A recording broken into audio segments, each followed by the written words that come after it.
All right. Well, there are workplaces at the airport now.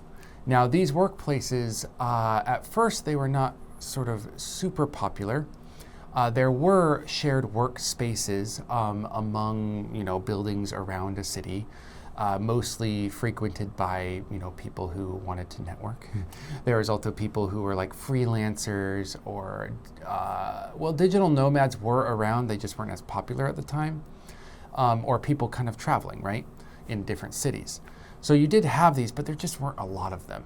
And then suddenly, the explosion of these workplaces happened, of course, during coronavirus.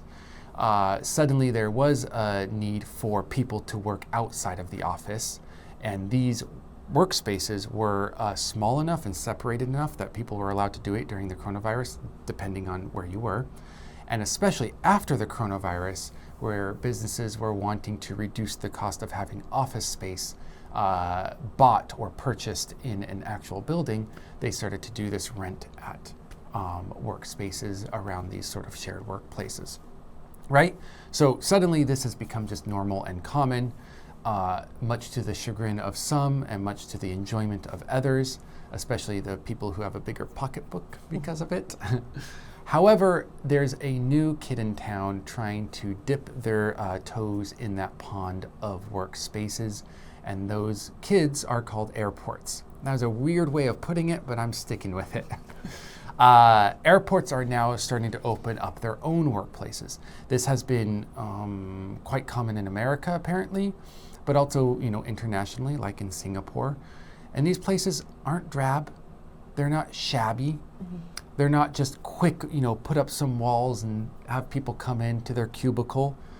They have great amenities, workout spaces, sleeping spaces, silent pods. They have even some places to eat or just ways to make you feel comfortable while you are at that workspace. And because of this, people are actually using it. And you might wonder, why would people use this when they are traveling? Well, as you just saw from the answer over here, productivity.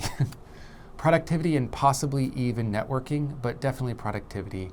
If you're going to be at the airport anyway for a few hours, you might as well get a little bit of work done or get a little bit of something done.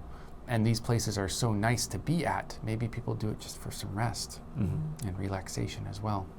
But yeah, they're popping up. They are popping off as well. And that is where the article leaves us. But let's pick up from there with our own questions. Would you, Claire, ever use a workspace at an airport? Why or why not?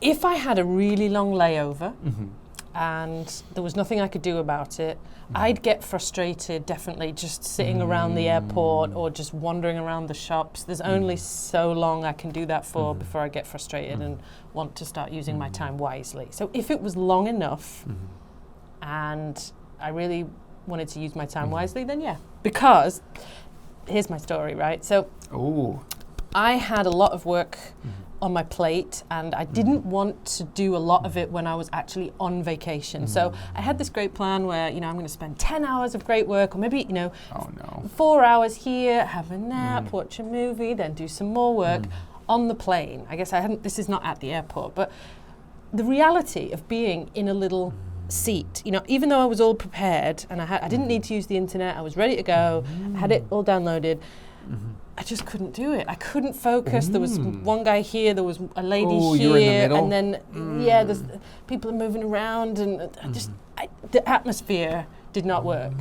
So now I can see the appeal of these kinds of spaces, that if that's on offer, if you really got to do the work, you need quiet, you need space to stretch out a bit, you need things to just relax and be at peace and alone and focused. Wow. You can't just sit around in an airport or an aircraft and expect to work. Yeah. Our imagination is always different than the actuality. Oh, interesting. Now I'm wondering if I could work on an airplane, because I always thought, you're just sitting there, might as well. But it's something about it. Now, do you think if you're at the window seat, it would be easier? Slightly, yeah, because I'd have had only the distractions coming in from one side. And just the awareness of someone being so close to me. Yeah, and maybe looking at your work. was just weird. I didn't like it. Stealing your English ideas. Yes, ripping off my lesson plan. Ripping off the lesson plans that they definitely care about. Oh, yes. Oh, yes. Well, I did speak about networking. Do you think that this is a good opportunity? These airport workspaces are a good opportunity for collaborations, networking between travelers? Well, maybe I just don't have enough detail from the article. Like, it sounded like the benefit of this is that you can have a separated space with a nice comfy seat and privacy. And so how is that conducive to networking? Dunk, dunk, dunk. Hey, I'm sorry you paid for this space, but... You want to be quiet. Yeah. But I'm here to annoy you. Do you want to do some networking? Maybe there's another part where you can... The communal area. Like what is it called? The water cooler? Maybe, yes. Those water cooler moments. Oh. Hey. Yeah, exactly. It's kind of like networking at the gym. Oh, God. Do people do that? I don't know about networking, but they definitely talk at the gym and they need to stop. Don't talk to people at the gym. Don't talk to me. Talk to Don't people. look at me. Yeah. In fact, leave the gym and let me have it to myself, or I'm not coming back. Yeah, that would be best. That was another article we did last month. Oh, gosh, yeah, Planet Fitness. Ooh, anyways. All right, well, let's go ahead and check out that vocabulary down below. Try to use it in our everyday life. And next time you're in an airport, maybe you can look around and see if there's one of these workplaces. And tell us about it, if it was good or not. See you in the next one, guys. Bye.